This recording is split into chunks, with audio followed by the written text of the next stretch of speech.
I'm Teresa Barrett, and I am a candidate for the mayoral seat, which is open. And I have been serving on the council for 12 years, and before that I was on the planning commission for 6 years.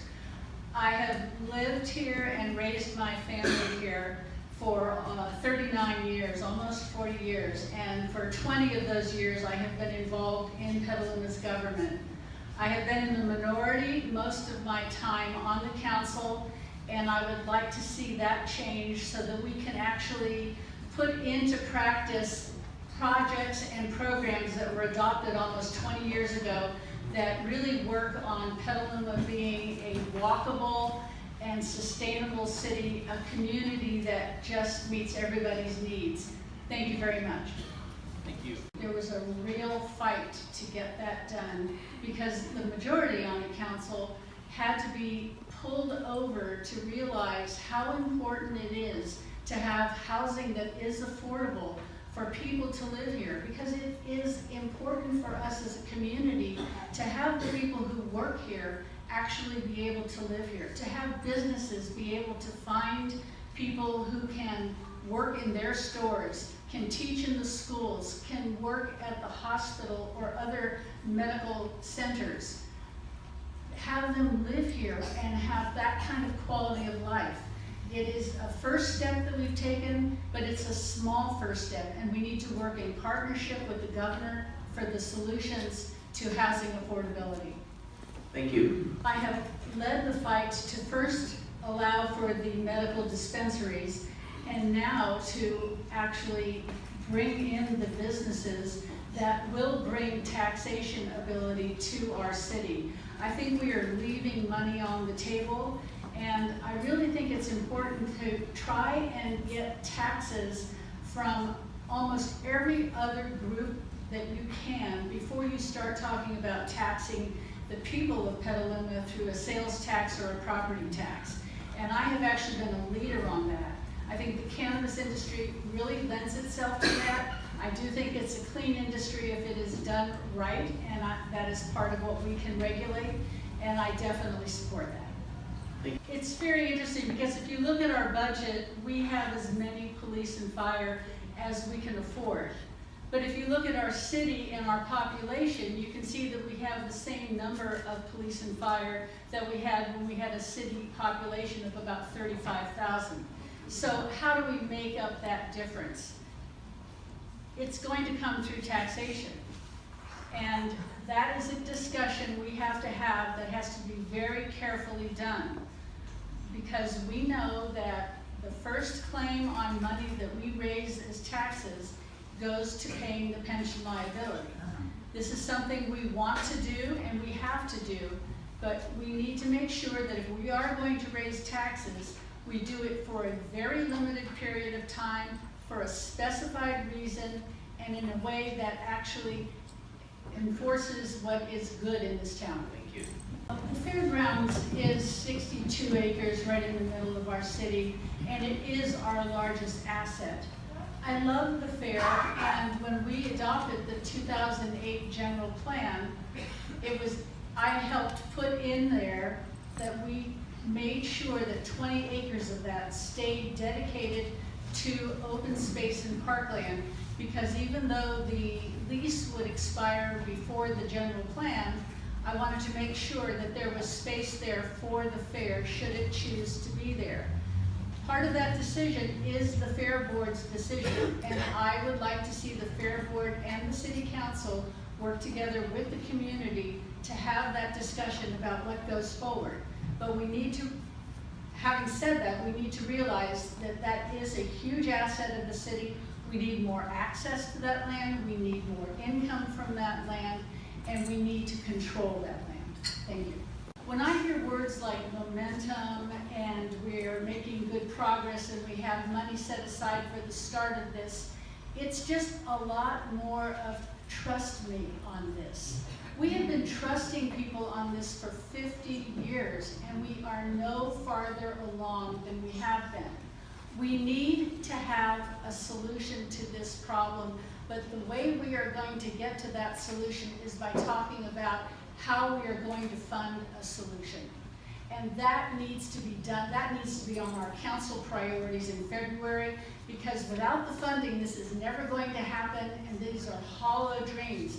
There has been a deal with the devil, and the devil is the promise that we will do this without really funding it. $22 million is really a drop in the bucket. Thank you. We don't need to tax our already taxed public safety people, sending them out on searches for the sources of the problems that disappear as they get closer. It's a problem we can easily eradicate.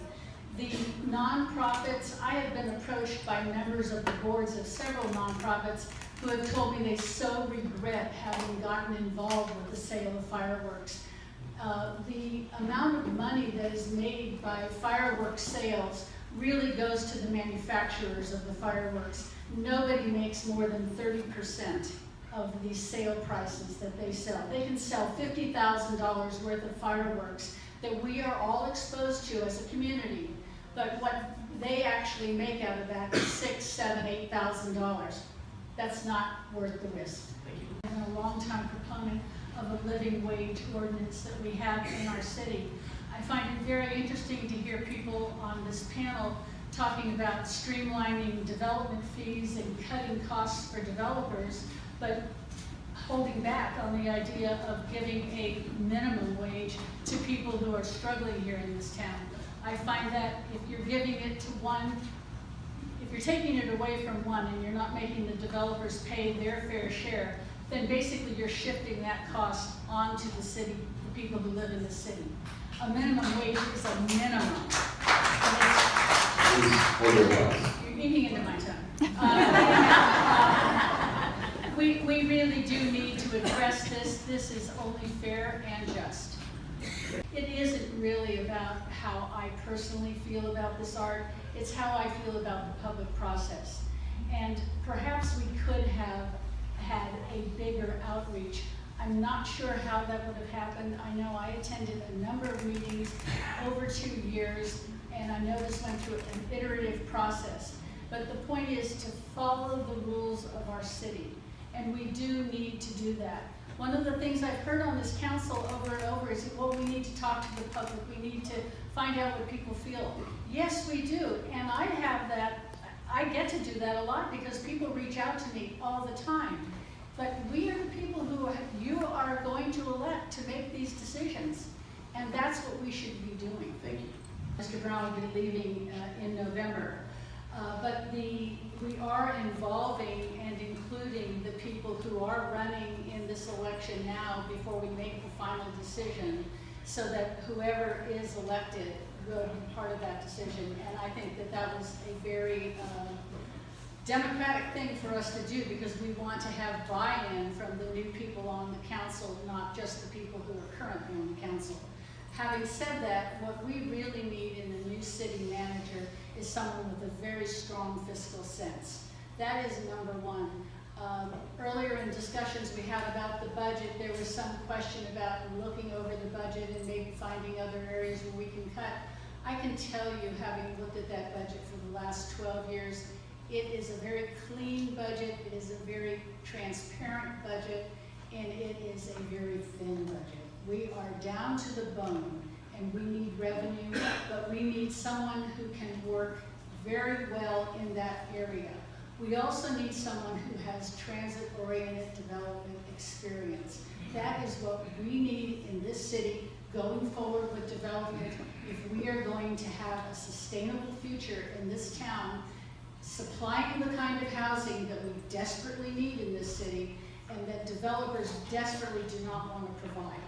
So we need someone who has that experience and can work with us and with the community to provide that. We need a city manager who's a good communicator and someone who can help us bring our city's IT department into the 21st century. We have had a very low-level IT and social media face in our city, and we need to bring that up to the 21st century. Thank you. The question of consensus is really important. I think that in general, our council has not been as polarized as that question might lead people to believe. It certainly has not been for the last 4 years. the 4 years that are finishing up right now have seen a lot of cooperation on the part of the council, and we have moved forward on a lot of issues that we didn't have progress on before. For example, I have long been a proponent of a transit-oriented, a TOT tax. These two always get me confused, but the tax for hotels. And I have been a strong proponent of that. And there's never been consensus on our council for that. There's been too much pressure from the hotel industry for them to move along. But because I did not give up on that, and because I gradually got people to see the importance of why that was a very low-hanging fruit that we needed to add to our pot of money for the city before we go out and ask people to pay taxes, we now have a compromise of a TID that is the hotels themselves have brought up to give the city some money and help work on some expenses that the city was doing, and they will take care of. That's one example. The cannabis industry is another example. I was a leading proponent of that for years, and finally this time we actually were able to work together as a council because we have respect for each other and we're not stuck in someone's pocket or in someone's, and I mean that metaphorically, and or in some ideological place where we just can't move away from that. So I think that consensus is important, and I think I've demonstrated it, and it's because I take the long run view. Thank you. I think that Petaluma needs to take a step back and look at the projects and the programs that it developed 20 years ago. We had the Central Petaluma Specific Plan adopted, and that was a city core-based development that promoted walkability, density, support for our downtown core, no reliance on cars. This can be something that we can look forward to that can provide the kind of housing that, as I said earlier, we desperately need for our businesses, for our schools, for our city. And we also can have that kind of housing that is transit-oriented development, and people can take the bus or the train if they need to work elsewhere. That kind of housing provides much less of an impact on our community than putting 70 houses out on the corner of D Street and Windsor, where everybody has to get into their car for every single thing they need to do. That is not the kind of development we need. So it's not a question of not developing, it's a question of developing smart.